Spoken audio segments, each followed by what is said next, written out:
Installez-vous confortablement et laissez-moi vous raconter la légende du Wendigo de la forêt noire. Dans les contrées glacées du nord du Canada, là où les forêts sont si épaisses que la lumière du jour s'y perd, il existe une vallée oubliée du monde moderne. Les anciens l'appelaient Wendikwa, la terre du hurlement affamé. Aucun animal ne s'y aventurait, aucun oiseau n'y chantait. Et pour cause, une légende terrifiante y prenait racine depuis des siècles, celle du Wendigo, l'esprit dévoreur d'hommes. Il y a fort longtemps, un petit clan de trappeurs autochtones vivait au bord de cette forêt. Il s'appelait le clan des Pins Rouges. Leur vie était rude mais paisible. L'hiver était long, cruel et les ressources souvent limitées. Pourtant, un code d'honneur strict les liait, ne jamais céder à la faim au point de trahir l'humain en soi, car ceux qui le faisaient étaient perdus. Un soir d'hiver particulièrement glacial, un jeune homme du nom de Mikwan partit chasser avec son frère aîné Tamak.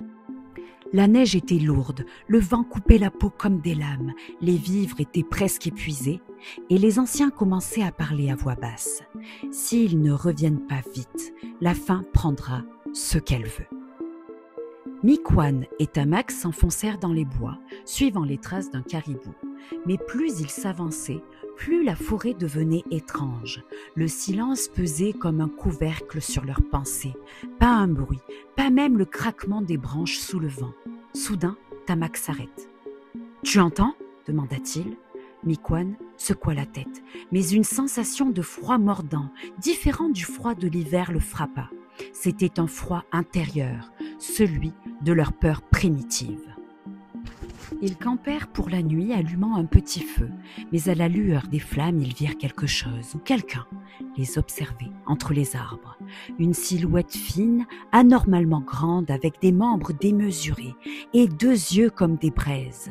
Elle ne bougeait pas, mais chaque fois qu'ils détournaient le regard, elle se rapprochait. Tamak, voulant protéger son frère, fit face à la créature. Il leva sa lance, mais un cri retentit. Pas humain, pas animal, un cri affamé, désespéré, fou, et puis plus rien. Au matin, Mikwan rentra seul au village. Il était hagard, les vêtements ensanglantés, les yeux vides. Lorsqu'on lui demanda où était son frère, il répondit d'une voix monotone, perdu dans la forêt. Le Wendigo. Certains comprirent tout de suite, les anciens baissèrent les yeux, d'autres plus jeunes parlèrent de délire, de choc. Mais une nuit plus tard, un des chasseurs disparut. Puis un autre, puis un enfant. Chaque fois on retrouvait des traces étranges, empreintes immenses, griffes dans les troncs, sans gelée formant des motifs en spirale dans la neige. Et toujours ce hurlement dans la nuit, lointain d'abord, puis tout proche.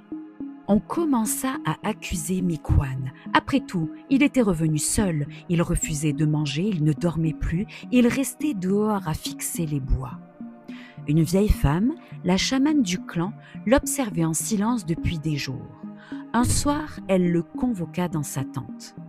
Elle brûla de la sauge, prononça des prières en langue ancestrale, puis le regarda droit dans les yeux. « Tu l'as vu et il t'a vu, mais ce n'est pas tout, et il est en toi, n'est-ce pas ?» Mikwan trembla, puis d'une voix rauque, presque inhumaine, il répondit « J'ai mangé. Quand Tamak est mort, je n'ai pas pu résister. » La chamane recula.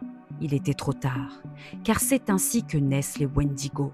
Lorsqu'un homme, poussé par la faim, mange un autre être humain, il perd son âme, et dans ce vide, l'esprit du Wendigo s'installe. Le clan n'eut pas le choix, ils durent bannir Mikwan, mais bannir un homme qui n'en est plus un, cela ne suffit pas. La nuit suivante, les guerriers partirent pour l'abattre, mais tout ce qu'ils trouvèrent, ce fut une carcasse décharnée, sans visage, et gravée dans la neige, une phrase « J'ai encore faim ». Depuis ce jour, la vallée fut abandonnée. Aucun clan n'osa s'y réinstaller. Les arbres y grandirent tordus et même les loups en évitaient les sentiers. Mais la légende dit que chaque hiver, quand le vent souffle dans la bonne direction, on peut encore entendre le cri du Wendigo. Un cri d'homme devenu monstre, condamné à errer dans la neige, dévoré par une faim éternelle. Et malheur à celui qui croise son chemin, car le Wendigo ne tue pas, il contamine. Les anciens racontent cette légende non pas seulement pour faire peur, mais pour enseigner une chose. Le plus grand danger ne vient pas de l'extérieur, mais de ce que l'on peut devenir lorsque l'on cède à la peur, à la faim ou à la folie. Le Wendigo n'est pas seulement un monstre de la forêt, il est le reflet de ce que nous pourrions devenir si nous oublions ce qui nous rend humains. Si toi aussi tu as aimé cette histoire, alors n'oublie pas, commente, like, partage et abonne-toi. À bientôt.